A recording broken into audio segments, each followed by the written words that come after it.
നമസ്കാരം. വാസ്തുശാസ്ത്രപ്രകാരം വീട്ടിൽ അലമാര വെക്കേണ്ട സ്ഥാനം ഏതാണെന്നും അലമാര വെക്കാൻ പാടില്ലാത്ത സ്ഥലങ്ങൾ ഏതാണെന്നുമാണ് ഞാൻ ഇന്ന് ഈ വീഡിയോയിൽ പറഞ്ഞു തരാൻ പോകുന്നത്. അലമാര വെക്കുന്നത് വാസ്തുവുമായി ബന്ധപ്പെട്ട ചില സ്ഥാനങ്ങളൊക്കെ ഉണ്ട്. ഈ സ്ഥാനങ്ങൾ തെറ്റിച്ച് അലമാര വെച്ചാൽ ജീവിതത്തിൽ ഒരിക്കലും നമ്മുടെ കയ്യിൽ ധനം നിലനിൽക്കില്ല എന്നാണ് പറയുന്നത്. പണം വരുന്നതിലും കൂടുതൽ നമുക്കത് ചിലവായി പോകും. അപ്പോൾ അലമാര വെക്കേണ്ട ഉത്തമമായ സ്ഥലം ഏതൊക്കെയാണെന്ന് നമുക്ക് നോക്കാം. വീടിൻ്റെ തെക്ക് പടിഞ്ഞാറേ മൂലയ്ക്ക് അവിടെ എന്ന് പറയുന്നത് ഏറ്റവും പവർഫുൾ ആയിട്ടുള്ളൊരു സ്ഥലമായിട്ടാണ് അറിയപ്പെടുന്നത്. അപ്പോൾ അവിടെ അലമാര വെക്കുന്നത് അത്യുത്തമമാണ്. ഒപ്പം രണ്ടാമത് വെക്കാൻ പറ്റിയൊരു സ്ഥലം എന്ന് പറയുന്നത് ഇതിൻ്റെ കന്നിമൂല ഭാഗത്ത്. കന്നിമൂലയിൽ വെക്കുന്നതും അലമാര വെക്കുന്നതും നല്ലതാണ്. ഇനി അലമാര വെക്കാൻ പാടില്ലാത്ത സ്ഥലങ്ങൾ ഏതൊക്കെയാണെന്ന് നമുക്ക് നോക്കാം. അലമാര ഒരിക്കലും വെക്കാൻ പാടില്ലാത്ത സ്ഥലം എന്ന് പറയുന്നത് തെക്ക് കിഴക്ക് മൂലയാണ്.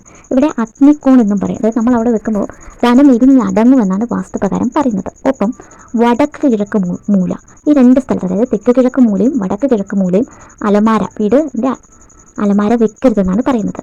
വടക്ക് കിഴക്ക് മൂലയിൽ വെക്കുന്നതും ദോഷമാണ്. അത് താഴ്ചയുടെ ദിക്കെന്നാണ് പറയുന്നത്. ഇനി അലമാര വെക്കേണ്ട രീതിയെപ്പറ്റി ഞാൻ പറഞ്ഞുതരാം. അലമാരയുടെ വാതിൽ തുറക്കുമ്പോൾ വടക്കോട്ട് ദർശനം വരുന്ന മാതിരി വെക്കുക. അങ്ങനെ പറ്റില്ലെങ്കിൽ കിഴക്കോട്ട് വെക്കുക. തെക്കോട്ട് വാതിൽ ദർശനം വന്നാൽ ധനച്ചോർച്ച സംഭവിക്കും.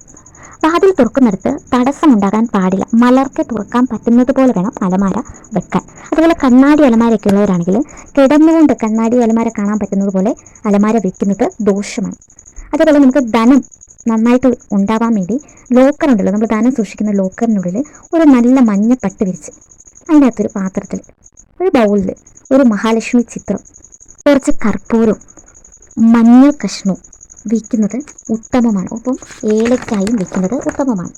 അപ്പോൾ അടുത്തതിൽ ഉൾപ്പെടുത്തുവാൻ പേരും നാളും കമൻറ്റ് ബോക്സിൽ കുറിക്കാൻ മറക്കരുത്. ജ്യോതിഷ സംബന്ധമായ കൂടുതൽ അറിവുകൾ ലഭിക്കുവാൻ നമ്മുടെ ചാനൽ ലൈക്ക് ചെയ്യുക, ഷെയർ ചെയ്യുക, സബ്സ്ക്രൈബ് ചെയ്ത് കൂടെ കൂടാനും മറക്കരുത്. ഓം നമഃ ശിവായ.